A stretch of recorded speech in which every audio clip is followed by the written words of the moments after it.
ኢየሱስ ኣብ ደብረ ዘይት ከም ዝጸለየ ኢየሱስ መጺኡ ከምቲ ልማዱ ክጽልይ ናብ ደብረ ዘይት ከደ ደቀ መዛሙርቱ እውን ተኸተልዎ።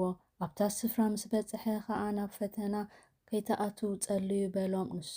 ንሱ ድማ ካብኣቶም ዳርዋ እምኒ ዝኣክል ርሒቑ ተንበርኪኹ ኦ ኣቦይ ፍቓድካ እንተኾይኑስ ነዛ ጽዋ እዚኣ ካባይ ኣሕልፋ፣ ግና ፍቓድካ ደኣ እምበር ፍቓደይ ኣይኹን እናበለ ጸለየ።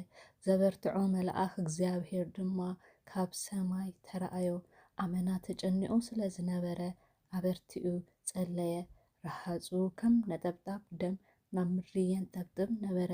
ካብ ጸሎቱ ተንሲኡ ናብቶም ደቀ መዛሙርቱ ምስ ተመለሰ ካብ ሓዘን ዝተልዓለ ደቂሶም ረኸቦም። ንሱ ከዓ ስለምንታይ ትድቅሱ ናብ ፈተና ከይተኣትዉ ተንሲኢኹም ጸልዩ በ